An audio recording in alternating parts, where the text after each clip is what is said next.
Chapitre 20. Journal de Jonathan Harker. 1er octobre au soir. Je trouvais Thomas Snelling chez lui, mais malheureusement il n'était pas en état de se rappeler quoi que ce fût.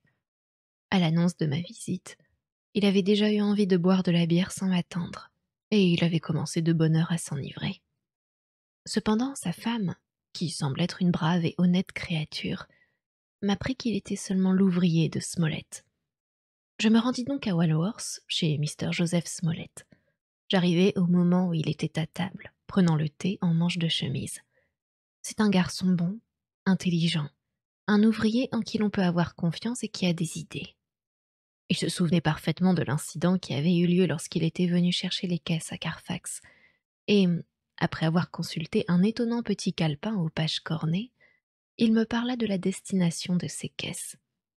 Il en avait transporté 6, me dit-il, de Carfax au numéro 197 de Chicksand Street, Mile End, Newtown, puis il en avait déposé 6 autres à Jamaica Lane, Bermondsey, Mondsey. Oula.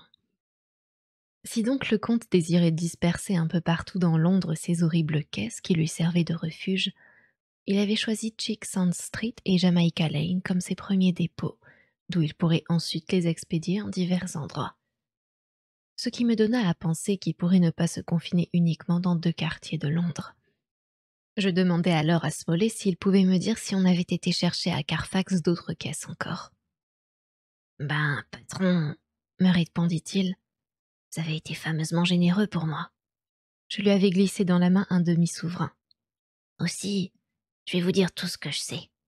Il y a 4 soirs d'ici, à l'enseigne du lièvre et des chiens dans Pincher's Alley, j'ai entendu raconter par un certain Block Sam que lui et un autre camionneur étaient allés dans une vieille maison de Purfleet faire un travail pendant lequel ils avaient avalé des kilos de poussière. Comme ça n'arrive pas tous les jours, hein, je pense que ce Sam Block Sam pourrait encore vous donner bien des détails là-dessus. S'il parvenait à me trouver l'adresse de ce Block Sam, lui dis-je, cela lui vaudrait un nouveau demi-souverain. De sorte que, ayant rapidement avalé le reste de son thé, il se leva et déclara qu'il allait chercher partout le dit Block Sam. Il me reconduisit jusqu'à la porte et, sur le seuil, me dit encore « Voyez-vous, monsieur, il n'y a aucune raison pour que je vous retienne ici. Il se peut que je trouve Sam tout de suite, mais il se peut que non. De toute façon, il dira pas grand-chose ce soir. C'est qu'il est difficile de tirer quelque chose de lui quand il a bu. Si vous voulez me donner une enveloppe avec un timbre dessus et tout, et y mettre votre adresse, quand je saurai où on peut trouver Sam, je vous l'enverrai cette enveloppe. Mais il faudrait venir chez lui tôt le matin. Ou bien vous le manquerez, car il se lève toujours de bonne heure, qu'il soit rentré sous ou pas sous la veille. » Tout cela était fort bien raisonné. Je donnai un penny à l'un des enfants en lui demandant d'aller acheter une enveloppe et un timbre, et je lui dis de garder pour lui la monnaie. La petite fille revint. J'écrivis mon adresse sur l'enveloppe, y collai le timbre, et fis promettre à Smollet de me l'envoyer dès qu'il saurait où l'autre habitait. Puis je repris le chemin du retour. Enfin, le mystère commence à s'éclaircir. Peu à peu. Je suis très fatiguée ce soir. Je voudrais dormir. Mina, elle, dort profondément. Et elle est pâle, trop pâle me semble-t-il. À voir ses yeux, on dirait qu'elle a pleuré. Pauvre chérie. Depuis que nous la tenons à l'écart de nos délibérations, de nos projets immédiats et autres, elle est inquiète, doublement inquiète, j'en suis sûre. Et pourtant nous avons bien fait de prendre cette décision. Il vaut mieux qu'elle soit quelque peu désappointée et anxieuse momentanément plutôt que d'avoir dans quelque temps les nerfs complètement ébranlés. Les 2 médecins avaient décidément raison de ne plus vouloir qu'elle participe à notre entreprise. Et, en ce qui me concerne, encore une fois, il faut que je tienne bon. Je sais que c'est surtout sur moi que va peser ce fardeau de silence. Mais sous aucun prétexte, je n'aborderai plus ce sujet avec Mina. Je ne crois pas, après tout, que ce soit très difficile, car elle-même, pour le moment, semble préférer n'en rien dire. Depuis que nous lui avons fait part de notre décision, elle n'a plus fait la moindre allusion ni au comte, ni à ses agissements. 2 octobre au soir. Journée fatigante, excitante et qui semblait ne jamais devoir finir. Au courrier du matin, j'ai reçu l'enveloppe portant ma propre écriture. Elle contenait un petit bout de papier tout souillé sur lequel une adresse était grossièrement griffonnée au crayon. Sam Block Sam, Corcran, 4 Potter's Court, Bartle Street, Walworth. Demandez le directeur. C'est encore au lit que je lus cette lettre et je me levai sans éveiller Mina. Dans son sommeil, elle paraissait très pâle, fort lasse et vraiment pas bien du tout. Je la laissai dormir. Mais j'étais décidée d'autre part, lorsque je reviendrai de cette nouvelle démarche, à la persuader de retourner à Exeter. Elle serait plus heureuse chez nous, forcément occupée de son intérieur qu'ici, parmi nous, mais tenue dans l'ignorance. Je ne fis qu'entrevoir le docteur Seward. Je lui dis où j'allais et lui promis de revenir le plus tôt possible les mettre au courant, lui et les autres, de ce que j'aurais découvert. Arrivé à Walworth, j'eus quelques difficultés à trouver Potter's Court. L'orthographe de Mr. Smalley m'induisit en erreur quant à l'adresse. Pourtant, une fois que je fus dans Potter's Court, je me dirigeai sans hésitation vers la maison de Corcoran. Quand, à l'homme qui vint m'ouvrir, je demandai le directeur, croyant que c'était ainsi qu'on l'appelait dans le voisinage, il me répondit en hochant la tête. « Connais pas. Il n'y a pas de directeur ici.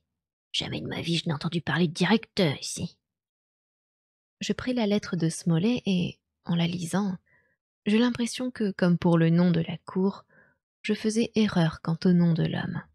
« Qui êtes-vous » demandai-je à mon interlocuteur. « Mais il dit le guet, » répondit-il. Je compris à l'instant que j'étais sur la bonne piste. L'orthographe de Smalley, encore une fois. Une demi-couronne suffit à mettre à ma disposition tout ce que savait le délégué. Et j'appris de la sorte que Mr. Bloxham, qui s'était remis de sa soulographie de la veille en passant la nuit chez Corcoran, était parti dès 5 heures du matin pour Poplar, où il travaillait. Corcoran ne put pas m'indiquer la situation exacte de l'entrepôt où je le trouverais, mais cet entrepôt, il me le décrivit vaguement comme tout ce qu'il y a de neuf, de moderne. Et c'est fort de ce renseignement que je me mis en route pour Poplar. Il était près de midi lorsque l'on crut pouvoir m'indiquer où se trouvait le bâtiment en question. Et cela dans un café où quelques ouvriers prenaient leur repas. L'un d'eux, faisant allusion à un nouveau et immense magasin que l'on venait de construire à Cross Angel Street, je me dis que ce devait être ce que je cherchais, et je m'y rendis tout de suite. Un bref entretien avec le portier, homme d'humeur très maussade, puis avec un contremaître, d'humeur plus maussade encore, mais que j'amadouai tous deux grâce à 2 pièces frappées aux armes du royaume, me mit sur la trace de Bloxham. On l'envoya chercher lorsque je me déclarai prête à payer son salaire d'une journée au contremaître si on me permettait de lui poser quelques questions au sujet d'une affaire qui m'intéressait personnellement. Bloxham est un garçon à l'aspect rude et au franc-parler. Quand je lui eus promis de payer les renseignements qu'il me donnerait et que, en réalité, je lui ai donné des gages, sonnant et trébuchant, de mes bonnes intentions, il me dit avoir fait entre Carfax et une maison de Piccadilly 2 trajets pour transporter dans cette dernière 9 grandes caisses, d'énormes caisses très lourdes, sur un camion tiré par un cheval qu'il avait loué à cette fin. Je lui demandai s'il se rappelait le numéro de la maison de Piccadilly. « Ma foi, patron, » me répondit-il, « j'ai oublié le numéro. Mais ce que je puis vous dire, c'est que 2 ou 3 maisons seulement séparent celle où j'ai amené les caisses d'une grande église blanche, ou quelque chose qui ressemble à une église, et qui, en tout cas, n'est pas construite depuis longtemps. C'est une vieille maison pleine de poussière, elle aussi. Et pourtant, c'est pas à comparer à la poussière de la maison où nous sommes allés chercher ces sacrées caisses. » « Comment êtes-vous entré dans ces 2 maisons, si l'une et l'autre étaient inhabitées ?»« Le vieux qui m'avait embauché m'attendait dans la maison de Purfleet. Il m'a aidé à soulever les caisses pour les mettre sur le camion. Malédiction, c'est bien l'homme le plus fort que j'ai jamais rencontré. Et pourtant c'est un vieillard à la moustache blanche, et si maigre qu'on penserait qu'il ne peut pas renverser une ombre. » Je frémis d'émotion. Oui, il prenait les caisses comme si ça avait été des paquets de thé d'une livre, tandis que moi, je soufflais encore avant de me décider à les soulever de mon côté. Et pourtant je ne suis pas un gringalet, moi non plus. « Et dans la maison de Piccadilly, comment êtes-vous entré ?» insistai-je. « Il était là aussi. Il a dû faire la route très rapidement et arriver là avant moi, car lorsque j'ai sonné, c'est lui-même qui est venu ouvrir la porte et qui m'a aidé à porter les caisses dans le corridor. »« Toutes les 9 ?»« Toutes les 9. 5 pour le premier voyage 4 pour le second. Quel travail, et qui donnait soif. Je me demande encore comment je suis rentrée chez moi. Avez-vous laissé les caisses dans le corridor? Oui, c'était un corridor où il n'y avait aucun meuble. Vous n'aviez pas de clé? Ni clé, ni rien du tout. Le vieux monsieur, comme il avait ouvert la porte lui-même, l'a refermée quand je suis partie. Vrai, pour la dernière fois, je ne me souviens pas très bien à cause de la bière. Et vous ne vous rappelez pas le numéro de la maison? Non, monsieur. Mais vous la trouveriez facilement, cette maison. Elle est haute, la façade est en pierre, avec un beau window et un perron. Je m'en souviens de ce perron ayant dû y monter les caisses avec 3 badauds qui sont venus me donner un coup de main dans l'espoir de gagner quelques pence. Le vieux monsieur, il leur a donné des shillings et, quand ils ont vu ça, ils ont attendu pour en avoir encore davantage. Mais le vieux en a saisi un par les épaules et l'aurait envoyé rouler au bas des escaliers si tous ne s'étaient pas enfuis aussitôt en jurant. Jugeant qu'après une telle description, je reconnaîtrais facilement la maison, je payai l'homme qui m'avait renseigné et je partis pour Piccadilly. Je venais d'apprendre, entre autres choses, un fait assez déconcertant. Le comte pouvait soulever lui-même les coffres remplis de terre. Chaque minute était donc précieuse, car maintenant qu'il les avait fait déposer en divers endroits, il pouvait à l'heure de son choix compléter sa tâche sans que personne ne s'en aperçût. À Piccadilly Circus, je descendis du fiacre et je m'en allai vers l'ouest du quartier. Je venais de passer devant le Junior Constitutional lorsque j'aperçus la maison en question. C'était bien un des repères de Dracula. Je n'en doutais pas un instant. Cette maison paraissait inoccupée depuis très longtemps. Les volets étaient ouverts, mais une épaisse couche de poussière recouvrait les fenêtres.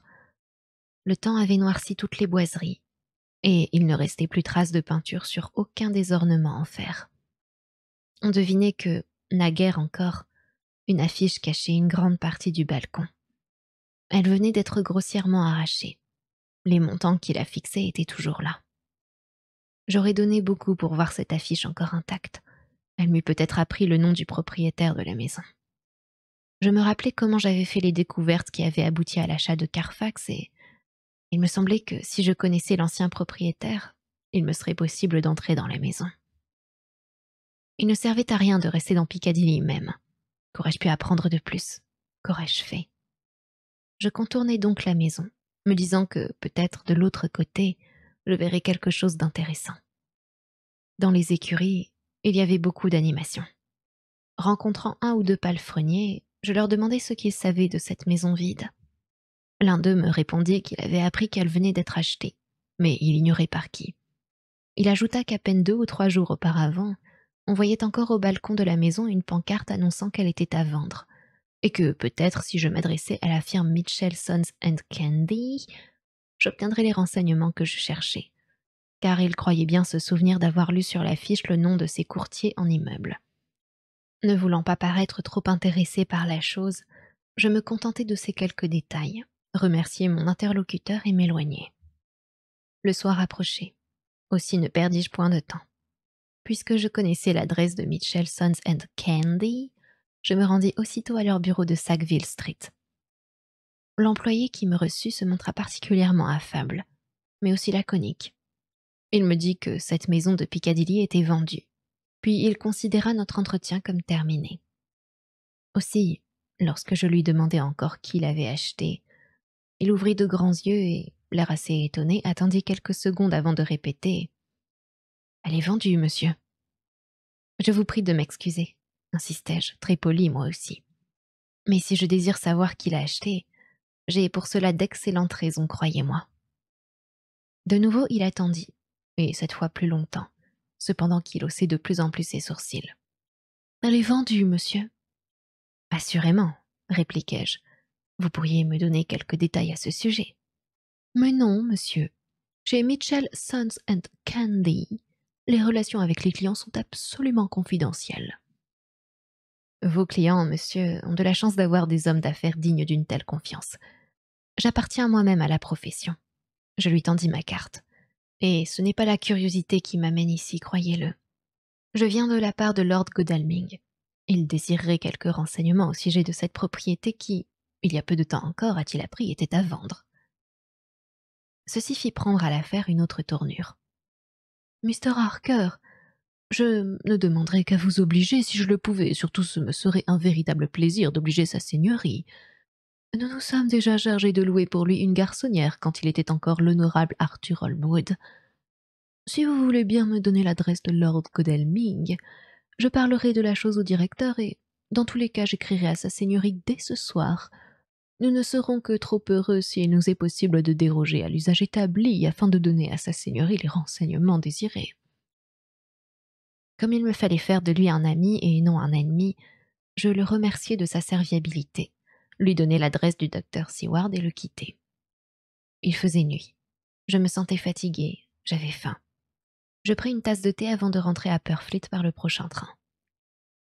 Je trouvai tous les autres réunis. Mina, toujours très pâle, paraissait encore fatiguée, mais elle fit un visible effort pour montrer de la gaieté. Cela me déchirait le cœur de penser qu'il me fallait lui taire tant de choses et que, de ce fait, son inquiétude s'aggravait. Dieu merci, c'est le dernier soir qu'elle assiste à nos réunions avec ce sentiment, combien amer sans doute, de ne plus être notre confidente. Pour ma part, il me faut beaucoup de courage pour tenir ma sage résolution. Toutefois, Mina, elle, semble parfaitement accepter cette situation. Ou bien est-ce que toute cette aventure lui répugne à présent? Pour peu qu'on y fasse allusion devant elle, on la devine qui frémit. Heureusement, nous avons pris notre décision à temps car nos découvertes progressives auraient finalement été pour elle une véritable torture. Je devais attendre d'être seule avec le docteur Seward et nos autres amis pour leur faire part de ce que je venais d'apprendre. De sorte qu'après le dîner, et après avoir fait un peu de musique afin de sauver les apparences même pour nous-mêmes, je montai avec Mina, puis je la laissai se mettre au lit. La chère enfant se montra pour moi plus tendre que jamais, noua ses bras autour de mon cou comme pour m'empêcher de la quitter à nouveau. Mais j'avais beaucoup de choses à raconter à ceux qui m'attendaient en bas, et je dus bien la laisser seule. Grâce à Dieu, malgré le silence que nous observons sur certains sujets, rien n'est changé entre elle et moi. Quand je redescendis, le docteur Seward et ses amis étaient assis autour du feu dans le bureau du docteur.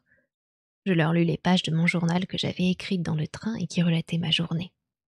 Lorsque j'eus terminé, Van Helsing déclara « C'est une importante découverte, ami Jonathan. À n'en pas douter, nous allons retrouver ces caisses. Si elles sont toutes dans cette maison de Piccadilly, notre travail est presque accompli. D'autre part, si quelques-unes manquent encore, nous devrons les chercher et les retrouver elles aussi à tout prix.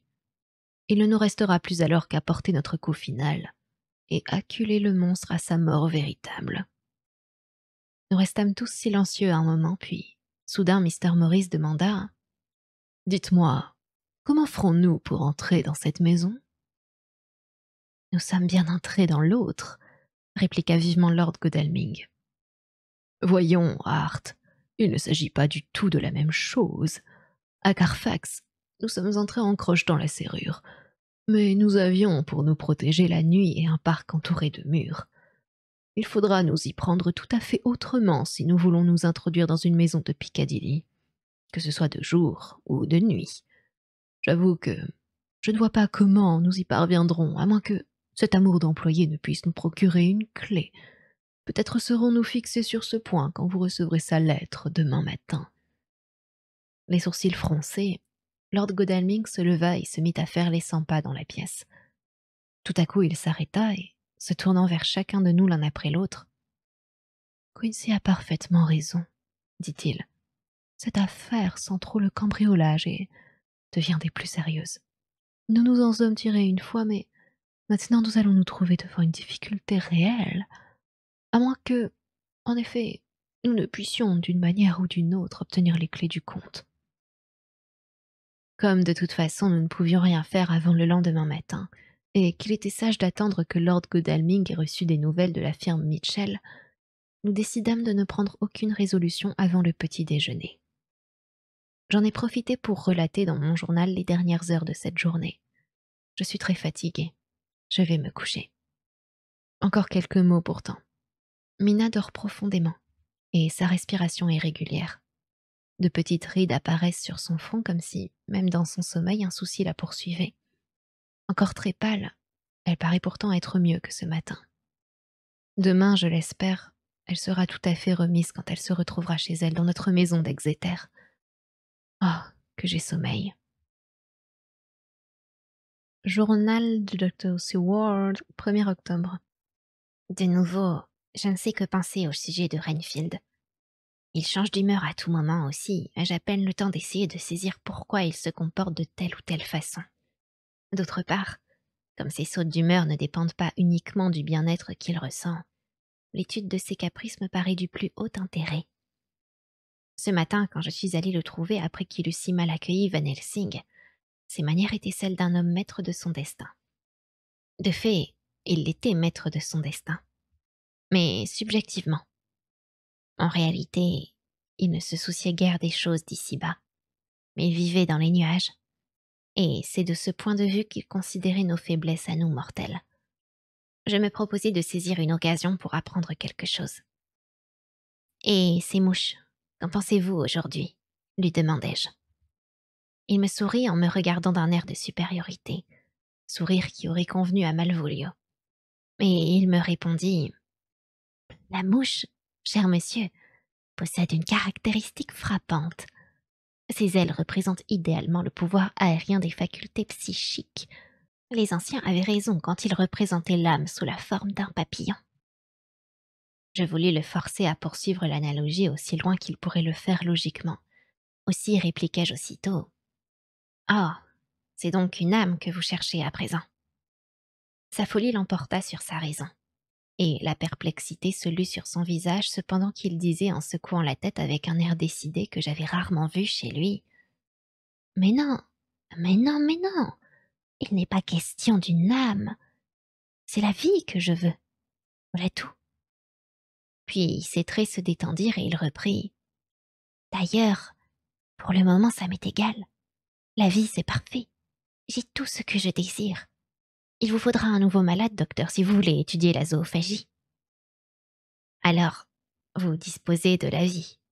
Vous êtes un dieu, je suppose. » Il eut à nouveau un sourire de supériorité, mais très doux également. « Ah, non, loin de moi la pensée de me conférer les attributs de la divinité. Je ne suis même pas en cause pour ce qui est de ses actes spirituels. Si je dois définir ma position intellectuelle par rapport aux choses purement terrestres, elle ressemble à celle qu'Enoch occupait sur le plan spirituel. » Tout cela était assez confus pour moi. Au moment même, il me fut impossible de me rappeler le rôle qu'avait exactement tenu Enoch. Il me fallait donc poser une question, quitte à baisser dans l'estime de ce malade. À celle d'Enoch ? Pourquoi ? Parce qu'il marchait avec Dieu. Je ne saisissais pas le rapport, mais je ne voulais pas l'avouer. Je préférais revenir à ce qu'il avait dit précédemment. Donc, vous ne vous souciez pas des âmes et peu de la vie. Et pourquoi, dites-moi ? Ma question, je l'avais posée sur un ton assez abrupt afin de le décontenancer. J'y avais réussi car, un moment et sans s'en rendre compte, il retrouva son attitude humble, s'inclina très bas devant moi et fit réellement le chien couchant tandis qu'il me répondait « Non, bien sûr, je ne me soucie pas des âmes. Je n'en veux pas, c'est la pure vérité. Je ne saurais qu'en faire si j'en avais. Elle ne me servira à rien. Je ne pourrais pas les manger, ni... » Il s'interrompit et son air rusé reconquit soudain son visage, comme un coup de vent balait la surface de l'eau. « Quant à la vie, docteur, qu'est-ce que c'est après tout ? Et une fois que vous jouissez de tout ce dont vous avez besoin et que vous savez que vous ne manquerez jamais de rien, que faudra-t-il attendre d'autre ? J'ai des amis, de très bons amis comme vous, docteur. » Il avait dit ceci en me lançant un regard de côté. « Et je sais qu'il ne me manquera jamais rien de ce qu'il me faut à moi pour vivre. » Je pense que, malgré la confusion de son esprit, il comprit que je n'étais pas près de l'approuver car il se réfugia aussitôt dans un silence obstiné, ce que finissent toujours par faire ces malades.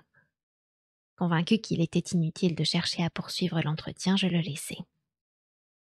Un peu plus tard dans la journée, on vint me dire qu'il me demandait. Je ne vais le voir que lorsque j'ai pour cela une raison déterminée. Mais ces temps-ci, Il m'intéresse à ce point que je ne voulus pas lui opposer un refus. Et s'il faut tout dire, qu'aurais-je fait d'autre pour passer le temps? Harker est sorti pour faire ses recherches, de même que Lord Godalming et Quincy. Van Helsing, dans mon bureau, étudie les documents qu'ont préparés les Harker. Il espère, dirait-on, que tous ces détails le mettront sur quelques pistes, et il ne veut être distrait de son travail sans raison sérieuse. À vrai dire, j'aurais aimé qu'il m'accompagnât chez Renfield, mais lui-même peut-être n'y aurait pas tenu, après leur dernière entrevue. D'autre part, je craignais que Renfield ne parlât plus aussi ouvertement en présence d'un tiers. Je le trouvai au milieu de la pièce, assis sur son tabouret, ce qui, en général, indique chez lui une certaine activité de la pensée.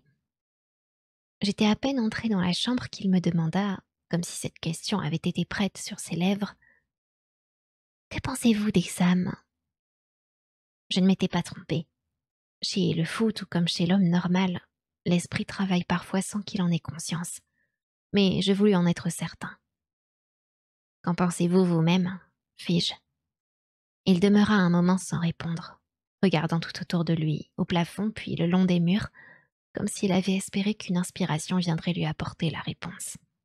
« Je ne veux aucune âme » me répondit-il doucement, et peut-être pour se disculper d'avance.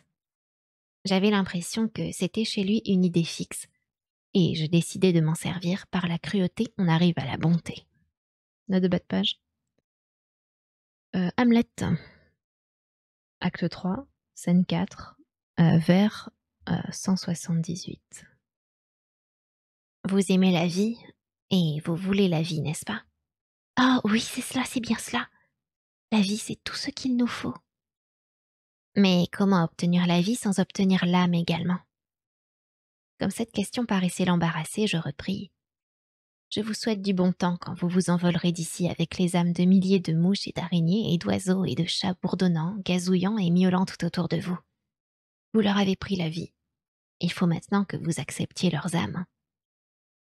Quelque chose sembla frapper son imagination, car il se boucha les oreilles et ferma les yeux. Les ferma avec le même refus obstiné qu'un petit garçon à qui on savonne le visage. J'en fus profondément touchée, et à mon émotion se mêlait le sentiment d'avoir devant moi un enfant.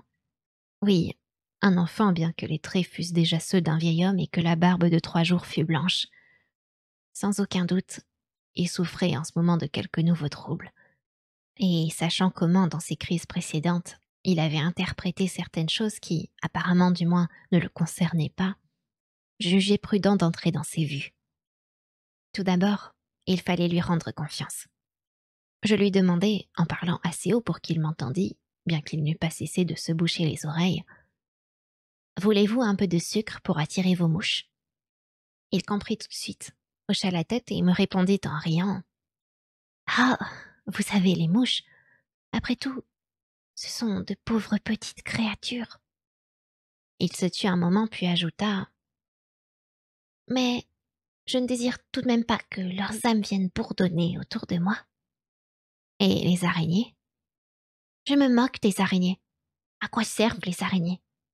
Il n'y a rien en elles que l'on puisse manger ou... Il s'interrompit, comme s'il se souvenait soudain qu'il ne devait pas aborder un certain sujet. Bon, bon, me dis-je. Voilà la 2e fois qu'il s'arrête avant de prononcer le mot boire. Pourquoi? Lui-même s'aperçut sans doute de l'erreur qu'il venait de commettre en n'achevant pas sa phrase. Et il reprit aussitôt, comme pour détourner mon attention. Je ne m'intéresse pas le moins du monde à tout ça. Les rats et les souris et tous ces petits animaux. Note de bas de page. Le roi Lear, acte 3, scène 4, vers 142. Comme écrit Shakespeare, nourriture de poulet, pourrait-on dire. Pour moi, fini toutes ces sottises. Vous pourriez tout aussi bien demander à un homme de manger des molécules avec des baguettes chinoises que d'essayer de m'intéresser à ces carnivores inférieurs. Maintenant que je sais ce qui m'attend, je vois. Ce que vous voulez, ce sont des animaux dans lesquels vous puissiez mordre à pleines dents. Aimeriez-vous que l'on vous apporte un éléphant au petit déjeuner? Est-ce idiot? Est-ce ridicule ce que vous dites là? Je me demande, fis-je pensif, à quoi ressemble une âme d'éléphant. J'obtins l'effet désiré car, Immédiatement, il cessa de monter sur ses grands chevaux et à nouveau redevint semblable à un enfant. « Je ne veux pas l'âme d'un éléphant, dit-il.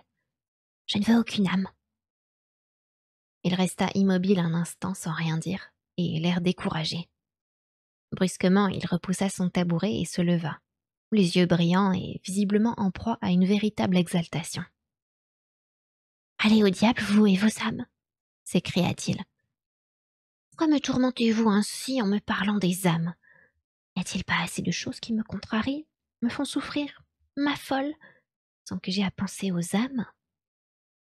Il paraissait si furieux que je craignis qu'il ne se jetât à nouveau sur moi, dans l'intention de me tuer. Aussi je pris mon sifflet afin d'appeler les surveillants. Mais aussitôt il se calma et me dit en s'excusant « Pardonnez-moi, docteur, je me suis oublié. N'appelez personne, c'est inutile. Mais tant de choses me préoccupent que je mérite pour un rien. Si seulement vous saviez le problème que j'ai à résoudre, vous auriez pitié de moi et vous me pardonneriez mes éclats. Je vous en prie, ne me mettez pas la camisole de force. Il me faut beaucoup réfléchir et je ne puis le faire librement lorsque mon corps lui-même est retenu prisonnier. Cela, je suis sûre que vous le comprenez. » Certes, à ce moment-là, il était entièrement maître de soi. Quand les surveillants arrivèrent, je leur dis qu'ils pouvaient se retirer. Renfield les observa tandis qu'ils sortaient de la chambre et, lorsque la porte se fut refermée sur eux, il me dit avec tout ensemble douceur et gravité « Vous avez eu beaucoup d'égards pour moi, docteur. Croyez que je vous en suis très, très reconnaissant. » Je jugeais bon de le laisser dans cette disposition d'esprit et je le quittai. Le cas de cet homme mérite qu'on l'examine attentivement. Plusieurs points pourraient constituer ce que cet intervieweur américain appelle une chronique, si seulement il était possible de les considérer dans l'ordre convenable. Les voici. Il ne prononce jamais le mot boire. Il frémit à la seule pensée d'être encombré de l'âme de n'importe quelle créature. Il ne craint pas de manquer de ce qu'il lui faut à lui pour vivre. Il méprise toute forme de vie inférieure, les petits animaux, encore qu'il redoute d'être hanté par leurs âmes. Logiquement, tout cela signifierait qu'il a la certitude d'accéder un jour à une vie supérieure. Mais il en redoute la conséquence, le fardeau d'une âme. C'est donc d'une vie humaine qu'il s'agit. Et cette certitude, d'où lui vient-elle? Dieu de miséricorde, c'est que le comte est venu à lui. À quelle nouvelle horreur devons-nous encore nous attendre? Plus tard, j'ai mis Van Helsing au courant de mes soupçons. Aussitôt, il apparut très soucieux et, après un moment de réflexion, il m'a demandé de le conduire auprès de Renfield. Comme nous approchions de la porte de celui-ci, nous l'entendîmes qui chantait gaiement ainsi qu'il le faisait souvent en un temps qui me semble maintenant fort lointain. Une fois entré, nous vîmes avec étonnement qu'il avait, comme naguère, répandu son sucre sur l'appui de fenêtre. Les mouches, moins nombreuses en cette saison automnale, commençaient à bourdonner dans la chambre. Nous voulûmes lui faire reprendre le sujet de la conversation que je venais d'avoir avec lui, mais en vain. Il continuait à chanter comme si nous n'avions pas été là. Il tenait en main un bout de papier qu'il plia puis glissa dans un calepin. Nous sortîmes, n'en sachant pas plus que lors de notre arrivée. Nous sommes bien décidés à observer son comportement cette nuit. Lettre de Mitchell, Sons and Candy à Lord Godalming, 1er octobre. Milord, nous sommes toujours très heureux de pouvoir vous rendre service. Nous avons le plaisir de répondre aux désirs de votre seigneurie, désir dont nous a fait part Mr. Harker, en lui donnant les informations suivantes concernant la vente et l'achat de l'hôtel 6 au numéro 347 de Piccadilly. Cette propriété a été vendue par les exécuteurs testamentaires de feu Mr. Archibald Wintersfield à un gentilhomme étranger, le comte de Ville, qui a personnellement effectué l'achat et qui a payé comptant, si votre seigneurie veut bien me permettre d'employer une expression si vulgaire. À part cela, nous ne savons absolument rien de cet étranger. Nous restons, milord, les humbles serviteurs de votre seigneurie. Mitchell, Sons and Candy. Journal du Dr. Seward, 2 octobre. Hier soir, Je donnai l'ordre à un surveillant de rester dans le couloir et de ne pas s'éloigner de la porte de Renfield. S'il entendait quoi que ce fût d'insolite, il devait m'en avertir aussitôt. Après le dîner, lorsque nous fûmes tous réunis autour du feu dans mon bureau, Mrs. Harker était montée se coucher. Chacun de nous expliqua où il avait été ce jour-là, ce qu'il avait fait, ce qu'il avait découvert. En vérité, Harker seul était arrivé à un résultat et nous sommes tous persuadés qu'il est important. Avant d'aller me mettre au lit, je retournai auprès du surveillant, me demandant ce qui se passait de ce côté. Je regardai moi-même par le guichet pratiqué dans la porte. Renfield dormait profondément. Sa respiration paraissait régulière. Mais ce matin, le surveillant m'a raconté qu'un peu après minuit, il a commencé à s'agiter et n'a plus cessé dès lors de réciter ses prières à haute voix. Quand je lui ai demandé s'il n'avait rien d'autre à me signaler, il s'est contenté de me répondre que c'était tout ce qu'il avait entendu. Je le soupçonnais alors de s'être endormi et je le lui dis sans embâge. Il nia d'avoir dormi, mais reconnut qu'il s'était assoupi un moment. Pour se fier entièrement à ce que vous dit un homme, il faudrait le surveiller sans cesse. Aujourd'hui, Harker est parti, désireux de suivre la piste qu'il a découverte hier, tandis qu'Art et Quincy sont allés chercher des chevaux. Godalming juge qu'il serait souhaitable d'avoir des chevaux à notre disposition car, lorsque nous recevrons le renseignement que nous attendons, il n'y aura pas un instant à perdre. Nous devrons, entre le lever et le coucher du soleil, rendre inefficace la terre que contiennent les caisses. De cette façon, nous pourrons capturer le comte dans les moments où il est presque sans pouvoir et sans refuge aucun. Van Helsing, lui, est allé au British Museum afin de consulter des ouvrages de médecine ancienne. Les médecins des siècles passés tenaient compte de certaines choses que nous n'admettons plus aujourd'hui. Aussi, le professeur veut-il rechercher des remèdes contre les sorcières et les démons qui peut-être nous seront utiles plus tard. Il m'arrive de penser que nous sommes tous fous, et que lorsque nous reviendrons à la raison, on nous aura mis la camisole de force. Plus tard, nous nous sommes à nouveau réunis. Il semble décidément que cette piste soit la bonne, et peut-être ce que nous accomplirons demain sera-t-il le commencement de la fin. Je me demande si l'apaisement que nous observons maintenant chez Renfield n'est pas en rapport avec cette situation. Ses comportements contradictoires ont été liés à tel point aux agissements du comte qu'il peut avoir l'intuition de l'anéantissement prochain de ce monstre. Si seulement nous pouvions connaître ce qui s'est passé dans son esprit entre le moment de ma discussion avec lui et celui où il s'est remis à attraper des mouches, cela nous mettrait peut-être sur la voie. Pour l'instant, il est donc très calme. Apparemment, ces cris ne viennent-ils pas de sa chambre ? Le surveillant s'est précipité dans mon bureau pour me dire que Renfield a sans doute été victime d'un accident. Il l'a entendu crier, et quand il est entré dans sa chambre, il l'a trouvé étendu à terre, le visage contre le plancher et tout couvert de sang. J'y vais immédiatement.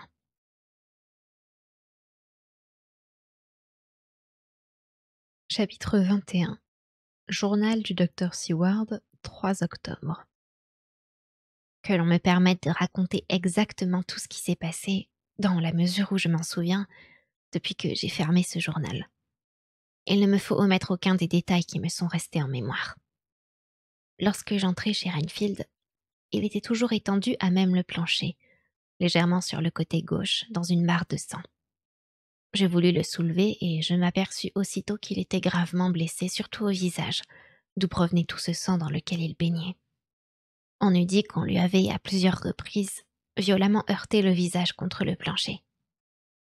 Le surveillant, agenouillé près de lui, me dit tandis que nous essayions de le mettre sur le dos : « Je crois, monsieur, qu'il a la colonne vertébrale brisée.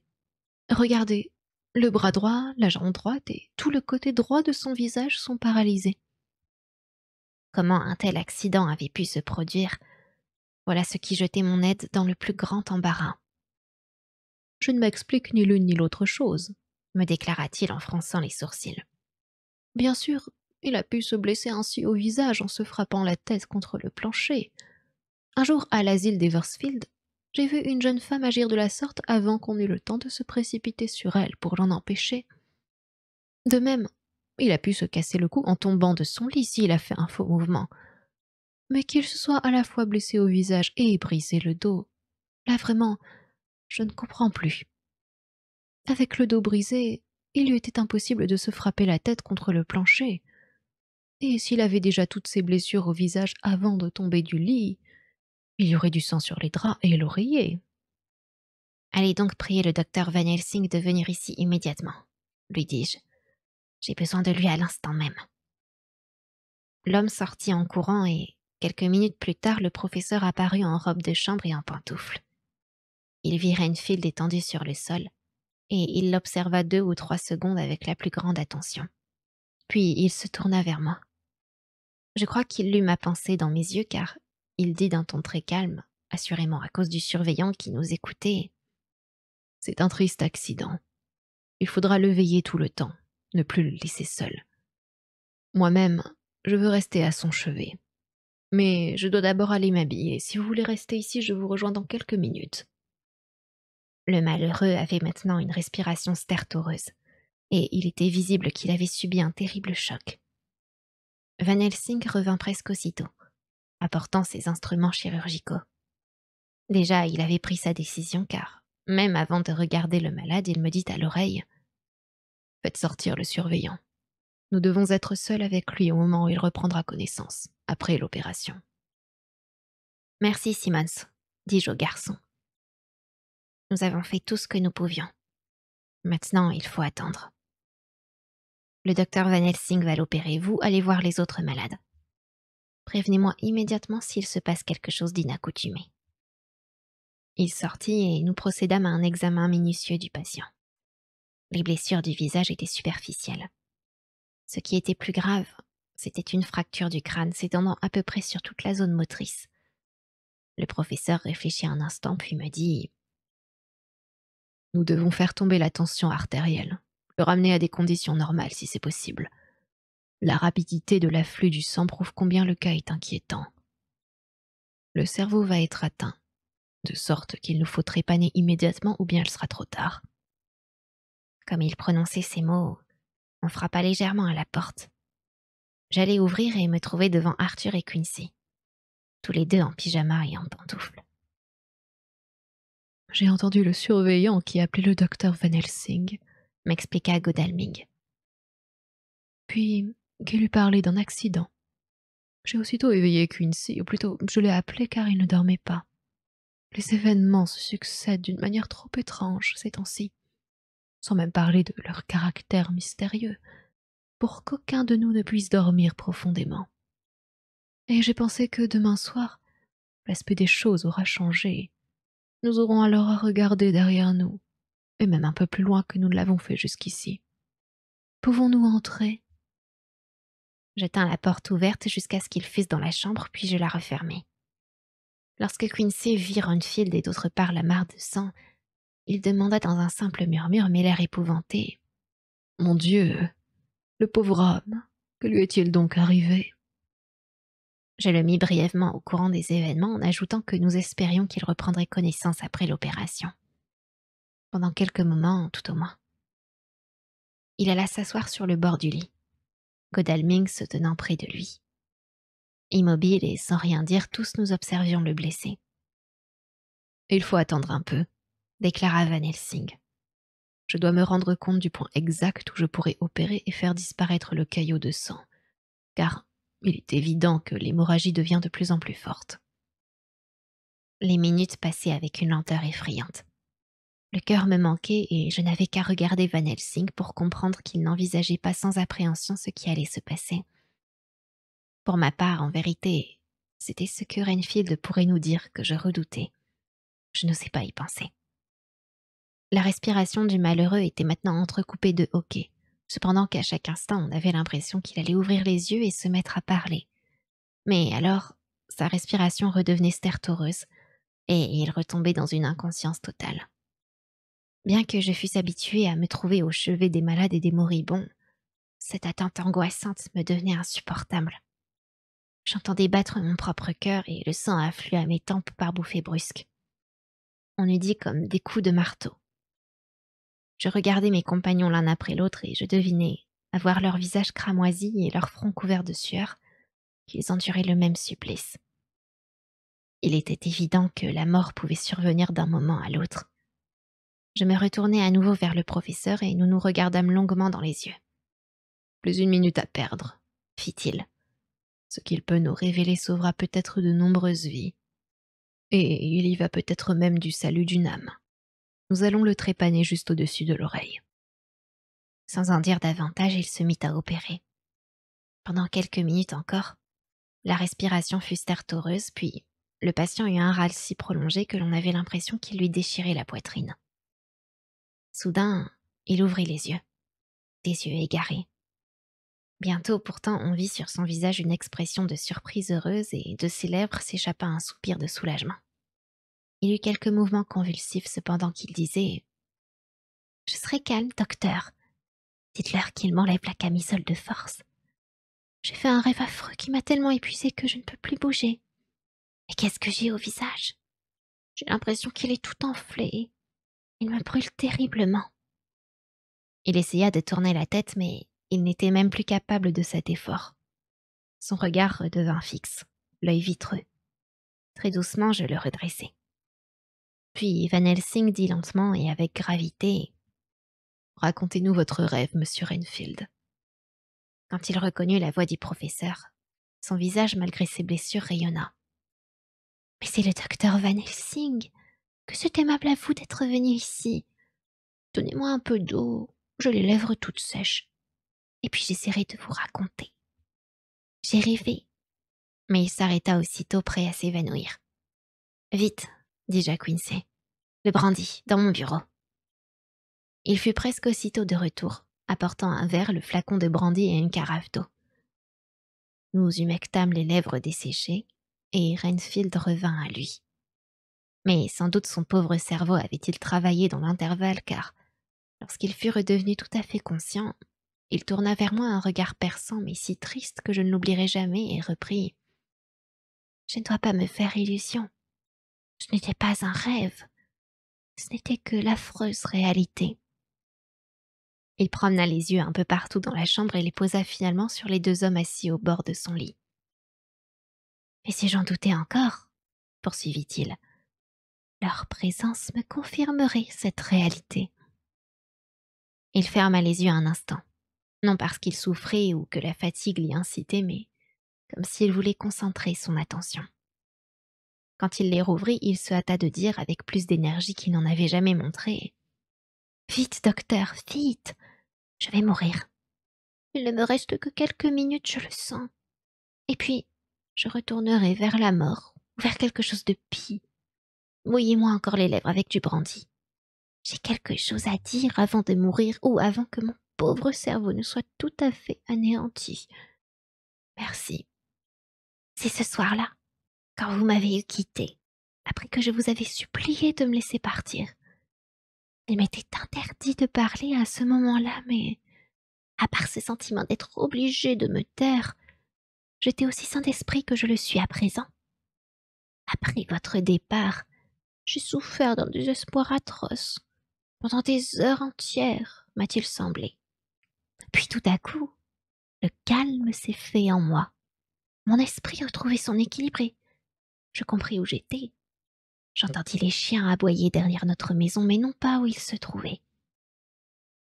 Tandis que Renfield parlait, Van Helsing le regardait fixement sans rien trahir de ses pensées. À un moment donné toutefois, sa main chercha la mienne et la serra très fort. « Continuez, » dit-il à voix basse. « C'est alors, » poursuivit Renfield, « qu'il est apparu à ma fenêtre, entouré de brouillard ainsi que je l'avais déjà vu souvent auparavant.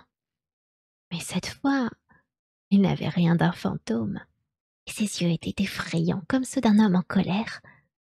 Il riait de sa bouche rouge, et quand il se retourna pour regarder par-delà les arbres, là où les chiens aboyaient, ses dents blanches et pointues brillèrent au clair de lune. D'abord je ne lui demandai pas d'entrer, et pourtant je savais que c'était cela qu'il voulait. C'est toujours cela qu'il veut. Mais alors, il s'est mis à me faire des promesses. Non pas des promesses en parole, mais en les réalisant à l'instant même. Comment cela? Fit le professeur.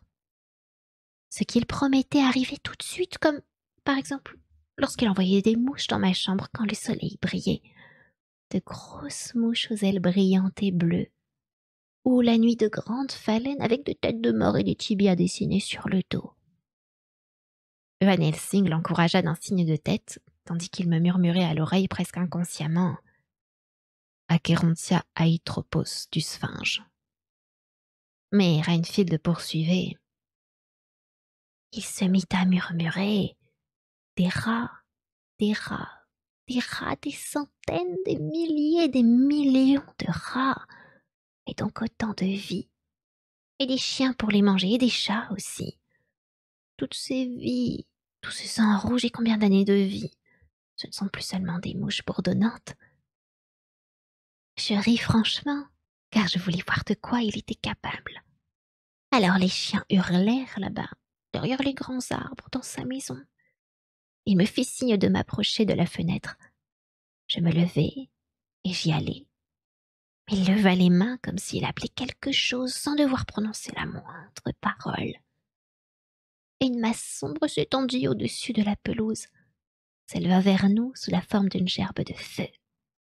Puis il écarta le brouillard à droite et à gauche, et j'aperçus des milliers de rats avec leurs yeux rouges flamboyants, semblables aux siens, mais plus petits. À nouveau, il leva une main, et tous s'arrêtèrent, et j'avais l'impression qu'il me disait « Toutes ces vies, je vous les donne, et beaucoup d'autres encore, et beaucoup plus importantes, et elles seront à vous à travers les siècles, si vous tombez à genoux et m'adorez. » Alors, un nuage rouge de la couleur du sang se forma devant mes yeux. Et avant même que je n'eusse conscience de ce que je faisais, j'ouvris la fenêtre et je lui dis « Entrez, Seigneur et Maître ». Tous les rats avaient disparu. Mais lui, il se glissa dans la chambre bien que la fenêtre fût seulement entr'ouverte. Exactement comme la lune s'est souvent glissée par une ouverture imperceptible pour m'apparaître dans toute sa splendeur. Sa voix devenait très faible. J'humectai une fois de plus ses lèvres avec un peu de brandy et il se remit à parler. Mais sa mémoire l'entraînant, les souvenirs qu'il évoquait l'empêchaient de suivre régulièrement le cours de son récit. Je voulus le faire revenir au point où il en était resté, mais Van Helsing me dit à l'oreille « Laissez-le aller, ne l'interrompez pas. Revenir en arrière lui est impossible, et peut-être même ne pourrait-il plus rien raconter du tout une fois qu'il aurait perdu le fil de ses pensées. » Toute la journée, j'ai attendu, croyant qu'il allait m'envoyer quelque chose. Mais non, rien, pas même une mouche à viande. Et quand la lune s'est levée, j'étais en colère contre lui. Lorsque, sans même frapper, il s'est glissé par la fenêtre pourtant fermée, je fus pris d'une véritable fureur. Il ricana, ses yeux flamboyaient dans le brouillard. On eût dit qu'il était chez lui et que moi je n'existais plus. Quand il passa à côté de moi, son odeur était tout autre que d'habitude. Il me fut impossible de le retenir.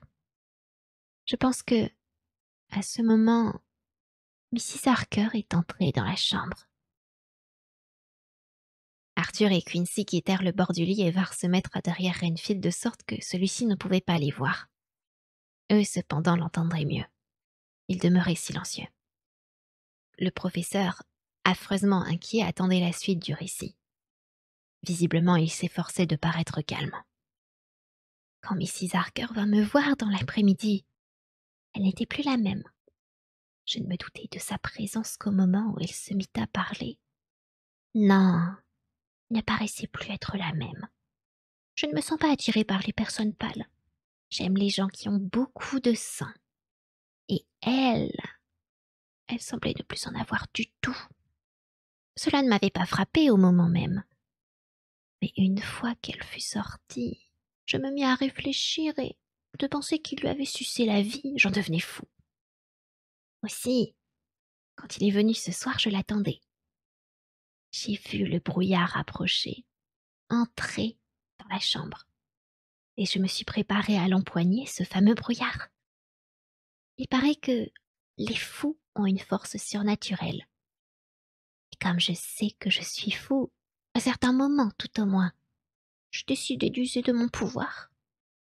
Oui, et il le sentait lui aussi, car il a dû sortir du brouillard pour se battre avec moi. Je tenais bon et je pensais que j'allais l'emporter. Pour rien au monde, je n'aurais voulu qu'il s'attaquât encore à la vie de cette jeune femme. Quand mon regard rencontra ses yeux, il brûlait quelque chose en moi. Ma force se fondit, devint pareille à de l'eau. Il m'échappa, et quand je voulus l'agripper, à nouveau il me souleva et me lança à terre. Un nuage rouge se forma devant moi. J'entendis comme un roulement de tonnerre. Puis le brouillard sembla se dissiper et disparaître sous la porte. Sa voix était de plus en plus faible, sa respiration de plus en plus difficile. Nous connaissons le principal maintenant, le plus terrible, dit Van Helsing. Il est donc ici, et nous savons ce qu'il cherche. Peut-être n'est-il pas trop tard. Armons-nous comme l'autre nuit, mais ne perdons pas de temps, pas une minute. Il était inutile d'exprimer par des mots notre peur, notre conviction. Pour chacun de nous, la peur, la conviction étaient les mêmes. En hâte, nous allâmes chercher dans nos chambres les divers objets dont nous nous étions servis pour entrer dans la maison du comte. Le professeur avait les siens avec lui et, lorsque nous le rejoignîmes dans le corridor, il nous les montra en disant « Ils ne me quittent jamais. Ils ne me quitteront pas un instant avant que toute cette lamentable histoire ne soit terminée. Et vous tous, mes amis, soyez prudents. Car une fois encore, ce n'est pas à un ennemi d'un genre ordinaire que nous avons affaire. Hélas, hélas, ce que cette chère Madame Mina doit souffrir. » Il se tut, la voix étouffée. Et quant à moi, je ne sais si c'était la rage ou la terreur qui me tenait haletant. Devant la porte des Harker, nous nous arrêtâmes. « Allons-nous l'éveiller » demanda Quincy. « Oui, il le faut » répliqua Van Helsing. « Si la porte est fermée à clé, nous l'enfoncerons. » « Mais cela ne va-t-il pas l'effrayer terriblement? Entrer de cette façon dans la chambre d'une dame ?» dit Quincy avec le plus grand sérieux. « Comme toujours, vous avez raison. Mais il s'agit de vie ou de mort. Un médecin peut entrer dans toutes les chambres quand et comme il le veut. Et même si cela n'était pas vrai en général, ce le serait pour moi ce soir. Mon ami John, je vais tourner la clenche et si la porte ne s'ouvre pas, donnez dedans un bon coup d'épaule. Comme vous deux aussi d'ailleurs. Allons-y. » Il tourna la clenche, mais la porte ne céda pas. Nous nous jetâmes littéralement contre elle. Elle s'ouvrit avec fracas et tous, nous faillîmes nous étendre tout de notre long dans la chambre. Le professeur lui tomba réellement et tandis qu'il se relevait, d'abord à quatre pattes, ce que je vis un peu plus loin m'effraya au point que j'eus l'impression que mes cheveux se dressèrent sur ma tête et que mon cœur s'arrêta de battre. Le clair de lune était tel que, malgré les pestors jaunes descendus devant la fenêtre, on distinguait parfaitement tout dans la chambre.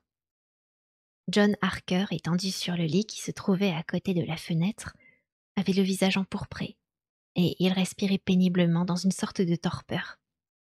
Agenouillé sur l'autre lit, en fait sur le bord de celui qui était le plus proche de nous, se détachait la silhouette blanche de sa femme. Et près d'elle se tenait un homme grand et mince, habillé de noir. Bien que son visage ne fût pas tourné vers nous tous, aussitôt nous reconnûmes le comte. Dans sa main gauche, il tenait les deux mains de Mrs. Harker, ou plutôt, il les écartait de son buste autant qu'il le pouvait de sorte que les bras de la jeune femme fussent entièrement tendus. De sa main droite, il lui tenait la nuque, l'obligeant à pencher le visage sur sa poitrine. Sa chemise de nuit blanche était tachée de sang, et un filet de sang coulait sur la poitrine de l'homme que sa chemise déchirée laissait à nu. À les voir tous deux ainsi, on imaginait un enfant qui aurait forcé son chat à mettre le nez dans une soucoupe de lait pour le faire boire. Lorsque nous nous précipitâmes tous plus avant dans la chambre, le comte tourna la tête et son visage blême prit cette apparence diabolique dont Harker parle dans son journal. Ses yeux flamboyaient de colère. les larges narines du nez aquilin s'ouvrirent plus grandes encore et palpiter. Les dents blanches et pointues que l'on entrevoyait derrière les lèvres gonflées d'où le sang dégoulinait étaient prêtes à mordre comme celles d'une bête sauvage. D'un mouvement violent, il rejeta sa victime sur le lit, se retourna tout à fait et bondit sur nous. Mais le professeur, maintenant debout, tendait vers lui l'enveloppe contenant la sainte hostie. Le comte s'arrêta net, comme Lucie l'avait fait à la porte de son tombeau, et recula. Il ne cessa de reculer, devenant, eût-on dit, de plus en plus petit, tandis que nous, nos crucifix en main, nous avancions vers lui. Soudain, un gros nuage noir couvrit la lune, et quand Quincy donna de la lumière, nous ne vîmes plus rien d'autre qu'une légère vapeur. Tandis que, étonnés, nous regardions autour de nous, cette vapeur disparut sous la porte, laquelle, après le coup dont nous l'avions ébranlée, s'était refermée. Van Helsing, Arthur et moi nous approchâmes alors du chevet de Mrs. Harker qui enfin venait de reprendre son souffle et, en même temps, avait poussé un tel cri de détresse qu'il me semble qu'il résonnera à mes oreilles jusqu'au jour de ma mort. Pendant quelques secondes encore, elle resta prostrée. Son visage était effrayant, d'une pâleur d'autant plus frappante que les lèvres, le menton et une partie des joues étaient couverts de sang. De sa gorge coulait un filet de sang et ses yeux étaient pleins d'une terreur folle. Bientôt, elle se couvrit le visage de ses pauvres mains meurtries qui portaient la marque rouge de l'extraordinaire poigne du comte. L'on entendit un faible mais douloureux gémissement, et nous comprîmes que le cri poussé un peu plus tôt était seulement l'expression momentanée d'un désespoir qui n'aurait pas de fin. Van Helsing ramena doucement la couverture sur elle, tandis qu'Arthur, après avoir un instant regardé son visage, dut sortir de la chambre. Alors le professeur me dit à l'oreille: Jonathan est dans un état de stupeur semblable à celui que, les livres nous le disent, le vampire peut créer. Nous ne pouvons rien pour la pauvre madame jusqu'à ce qu'elle ait repris connaissance. Mais lui, nous devons l'éveiller. Il trempa le bout d'une serviette dans de l'eau froide, en frappa légèrement à plusieurs reprises la joue de Harker, tandis que la jeune femme se tenait encore le visage entre les mains et sanglotait à fendre l'âme. Je levai le store et regardai par la fenêtre. La lune brillait à nouveau. Tout à coup, je vis Quincy Morris qui traversait la pelouse en courant et allait se cacher sous un gros if. Que se passait-il? Je n'y comprenais rien. Mais au même instant, j'entendis crier Harker qui reprenait à demi conscience, et je me retournai vers le lit. Sur son visage, on lisait le plus profond étonnement. Comme étourdi, il lui fallut quelques secondes pour revenir complètement à la réalité. Mais alors il se dressa sur son lit. Sa femme, que ce brusque mouvement avait distraite une seconde de son tourment, se tourna vers lui, les bras tendus comme pour l'embrasser. Aussitôt, cependant, elle les retira, se cacha encore le visage dans les mains et se mit à trembler des pieds à la tête. « Au nom de Dieu !» s'écria Harker. « Que signifie tout ceci? Dr. Seward, Dr. Van Helsing, qu'est-ce donc? Que s'est-il passé? Mina, ma chérie, qu'y a-t-il? Et ce sang, Seigneur, mon Dieu, aidez-nous, mais surtout aidez-la, oh, aidez-la !» implora-t-il en s'agenouillant sur son lit. Puis, sautant à terre, il s'habilla en hâte, prêt à agir comme la situation l'exigeait. « Qu'est-il arrivé? Dites-moi tout, » reprit-il. « Docteur Van Helsing, vous avez beaucoup d'amitié pour Mina, je le sais. Sauvez-la, je vous en supplie. Vous le pouvez, il n'est pas trop tard. Restez auprès d'elle pendant que moi je le poursuis. » Sa femme, malgré l'état où elle se trouvait, comprit le danger qu'il allait courir et, oubliant ses propres souffrances, lui saisit la main et cria: « Non, non, Jonathan. Pour rien au monde vous ne devez me quitter. Dieu sait ce que j'ai déjà eu à endurer cette nuit. La crainte qu'à votre retour vous soyez sa proie, je ne la supporterai plus. Restez avec moi, restez avec ses amis qui veilleront sur vous. » Plus elle parlait, plus elle s'excitait. Lui pourtant l'écoutait. Elle l'attira vers elle, l'obligeant à s'asseoir sur le bord du lit et ne le lâcha plus. Van Helsing et moi fîmes de notre mieux pour les calmer tous les deux. Le professeur leur montra sa petite croix d'or en leur disant avec une pondération admirable: « Ne craignez rien, mes enfants. Nous sommes ici, et aussi longtemps que cette petite croix est près de vous, nul malheur ne peut vous arriver. Pour cette nuit donc, vous êtes à l'abri. Gardons notre calme et réfléchissons à ce qu'il nous faut faire. » Elle continuait à frissonner et se taisait, la tête appuyée contre la poitrine de son mari. Quand elle la releva, je vis que ses lèvres avaient marqué de sang la chemise de Harker, également tachée de gouttes de sang provenant de la blessure qu'elle avait à la nuque. Dès qu'elle s'en rendit compte, elle eut un léger mouvement de recul et dit en gémissant à travers des sanglots étouffés: « Impure, je suis impure. Jamais plus je ne pourrai le toucher ni l'embrasser. Oh, penser que c'est moi qui suis maintenant son pire ennemi, que c'est moi surtout qu'il doit craindre. » « Mais non, Mina, » répondit-il avec fermeté. « Pourquoi parlez-vous ainsi? Vous entendre me fait honte et je ne veux plus qu'il soit question de ceci entre nous. Que Dieu m'est juge et m'inflige des souffrances telles que je n'en ai jamais encore connues si, par ma faute, quelque malentendu nous sépare un jour. » Il la prit dans ses bras et la serra contre lui. Elle resta ainsi quelques moments, sanglotant toujours. Lui nous regardait par-dessus la tête de la jeune femme, les yeux remplis de larmes, les narines palpitantes et les lèvres jointes, signe d'une volonté inébranlable. Finalement, les sanglots s'espacèrent et alors Harker me dit, en s'efforçant de parler avec calme, ce qui, je le sentais, mettait à rude épreuve sa résistance nerveuse: « Et maintenant, Dr. Seward, racontez-moi comment tout cela est arrivé. Le résultat, je ne le vois que trop. » Je le mis donc au courant de tous les détails, mais il m'écouta sans broncher. Mais lorsque je lui décrivis comment les mains impitoyables du comte maintenaient sa victime dans cette terrible, horrible position, la bouche collée sur la blessure de sa poitrine à lui, ses narines battirent à nouveau et ses yeux brillèrent, enflammés d'un désir de vengeance. Cependant, il ne cessait pas de caresser les cheveux en désordre de la jeune femme. Au moment où je terminais mon récit, Quincy et Godalming frappèrent à la porte. Nous répondîmes et ils entrèrent tandis que Van Helsing m'interrogeait du regard. Je compris qu'il voulait profiter de la présence de Quincy et d'Arthur pour distraire, si possible, les pensées du malheureux couple, pour que chacun d'eux ne fût plus uniquement préoccupé, elle de lui et lui d'elle. Je lui fis signe qu'il avait raison, de sorte qu'il demanda à nos amis où ils avaient été et ce qu'ils avaient vu. « Je ne l'ai aperçu nulle part dans le couloir ni dans aucune de nos chambres, » répondit Lord Godalming. « J'ai même visité le bureau, mais s'il y est allé, en tout cas, il n'y était plus. Pourtant, il avait... » Il s'interrompit, les yeux sur la pauvre Mrs. Harker étendue dans son lit.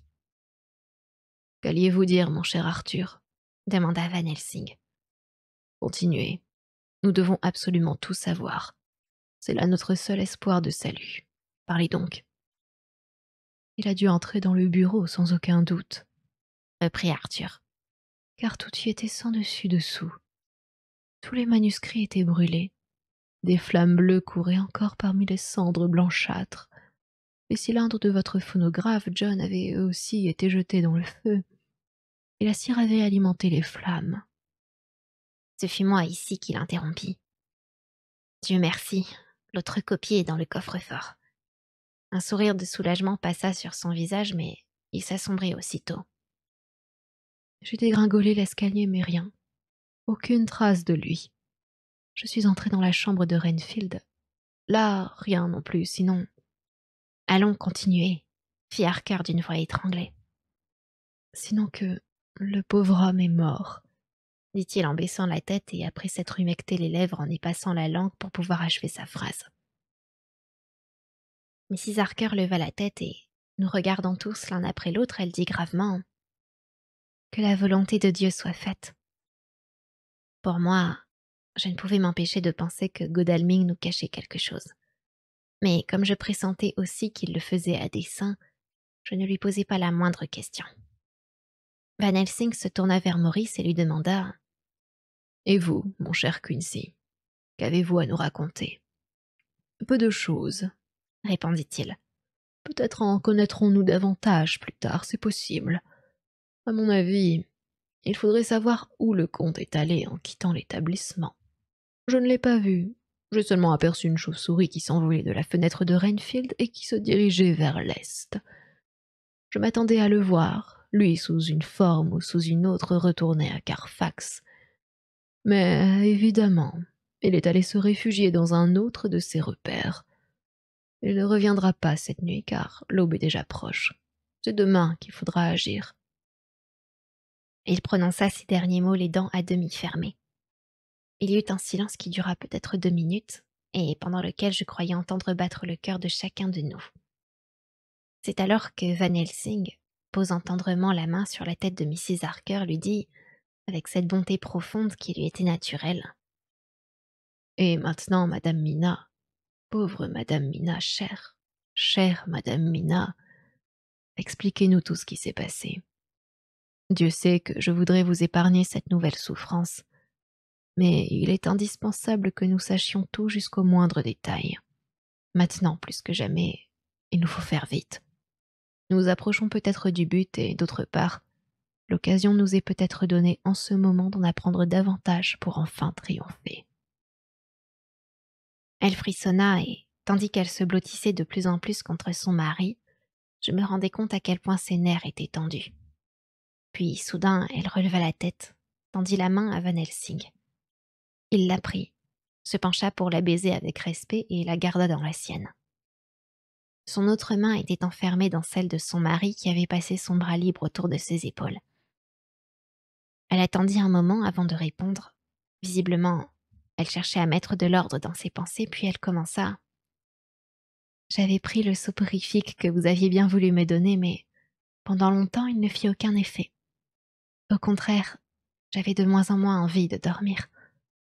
Toutes sortes d'idées horribles me venaient à l'esprit, et toutes se rapportaient à la mort, aux vampires, à des souffrances, à des chagrins, à du sang. » Son mari gémit malgré lui, mais elle se tourna vers lui et lui dit doucement: « Ne vous tourmentez pas, mon chéri. Seulement, vous devez être très courageux et très fort pour pouvoir m'aider dans cette épreuve. Si vous saviez quel effort il me faut faire pour parler de cette horrible nuit, vous comprendriez combien j'ai besoin de votre soutien. Bon, je me dis que si je voulais dormir, ma propre volonté devait entrer en jeu, en plus de la drogue. Je fis donc tout ce que je pus pour m'endormir. Et le sommeil alors a dû venir vite car je ne me souviens plus de rien. Je ne me suis pas réveillée quand Jonathan est venu se coucher, mais seulement plus tard pour m'apercevoir qu'il était étendu à côté de moi. Et le léger brouillard blanc flottait à nouveau dans la chambre. Mais voilà que j'oublie si vous savez ce que je veux dire. Quand je vous ferai lire ce que j'ai écrit, vous verrez que j'ai déjà parlé de ce brouillard. J'éprouvais cette peur assez vague que j'avais déjà ressentie, et le sentiment d'une présence inconnue dans la chambre. Je me retournai pour réveiller Jonathan, mais en vain. Je n'y parvins pas. Il dormait si profondément qu'on eût dit que c'était lui qui avait pris le soporifique et non pas moi. Cela m'épouvanta. Je regardais tout autour de moi, me demandant déjà ce qui allait m'arriver. Alors, vraiment, j'ai cru défaillir. À côté du lit, comme s'il venait de sortir du brouillard, ou plutôt, comme si le brouillard, qui à ce moment-là s'était complètement dissipé, avait pris sa forme, se tenait un homme grand et maigre, tout habillé de noir. Je reconnus tout de suite, d'après les descriptions qu'on avait faites de lui, le visage couleur de cire, le long nez aquilin qui se détachait dans le clair de lune comme une fine ligne blanche, les lèvres rouges entr'ouvertes, et les dents pointues et blanches, et ses yeux flamboyants que j'avais l'impression d'avoir déjà vus quand le soleil couchant éclairait les vitraux de St. Mary's Church à Whitby. Sur son front, je reconnaissais également la balafre rouge que lui avait faite Jonathan. J'aurais voulu crier, mais la peur me paralysait. Il en profita pour me dire dans une sorte de murmure saccadé cependant, qui désignait John du doigt: « Silence, sinon c'est lui qui le paiera. Je lui écraserai le cerveau sous vos yeux. » Moins que jamais, je n'aurais eu la force de lui répondre quoi que ce fût ou de faire le moindre geste. En souriant d'un air moqueur, il plaça une main sur mon épaule et, me serrant contre lui, me prit la gorge de l'autre main. « Et maintenant, fit-il, que mes efforts soient récompensés. Allons, soyez calme. Ce n'est pas la première fois, ni la deuxième, que le sang de vos veines aura apaisé ma soif. » J'étais comme étourdie et, chose étrange, je n'avais nulle envie de m'opposer à son désir. Je suppose que c'est une des conséquences de l'horrible malédiction qui pèse sur ses victimes. Oh mon Dieu, ayez pitié de moi. C'est alors qu'il colla ses lèvres malodorantes sur ma gorge. Son mari de nouveau gémit douloureusement. Elle lui serra la main plus fort encore et le regarda avec pitié comme si c'eût été lui qui avait enduré ce supplice. Ma force m'abandonnait de plus en plus. J'étais prête à m'évanouir. J'ignore combien de temps cela dura, mais il me semble qu'il se passa de longs, longs moments avant qu'il ne retirât sa bouche odieuse de laquelle dégoulinait du sang frais. Ce souvenir l'accablait à ce point que, si son mari ne l'avait pas soutenue, elle serait retombée sur ses oreillers. Mais elle fit un immense effort et poursuivit à nouveau. Alors, toujours moqueur, il reprit. Ainsi vous aussi vous voulez déjouer mes plans. Vous vous faites la complice de ces hommes qui cherchent à m'anéantir. Mais vous savez à présent, comme eux le savent déjà en partie, et le sauront mieux encore avant longtemps, ce que l'on risque à se mettre en travers de mon chemin. Ils auraient mieux fait d'employer leur énergie à d'autres fins plus à leur portée.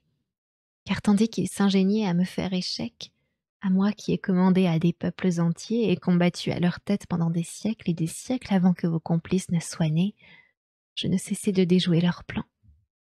Et vous, leur allié très cher, très précieuse, vous êtes maintenant avec moi, chair de ma chair, sang de mon sang, celle qui va combler tous mes désirs et qui ensuite sera à jamais ma compagne et ma bienfaitrice.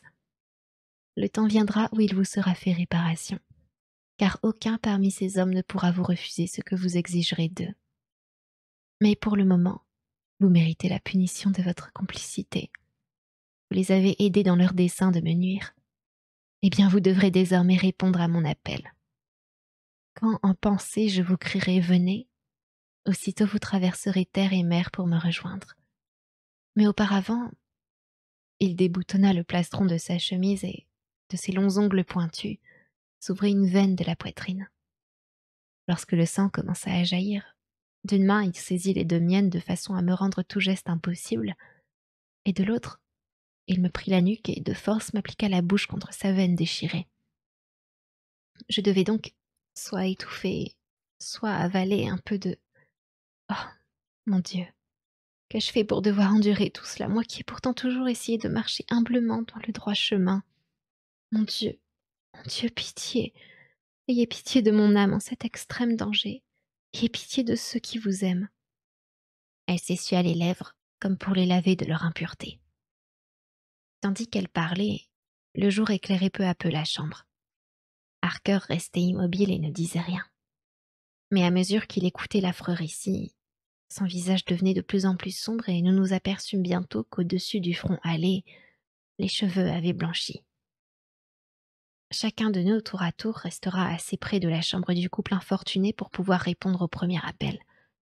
Et nous espérons que bientôt nous serons à nouveau réunis pour décider ensemble d'une action immédiate. En tout cas, je suis certain d'une chose. Il est impossible que la lumière du soleil levant éclaire aujourd'hui une maison où la détresse soit plus grande. Ça, l'histoire. Est-ce que s'ils étaient pas cons et qu'ils avaient donné aussi une croix de l'ail et tout ça à Mina, ça se serait mieux passé, peut-être.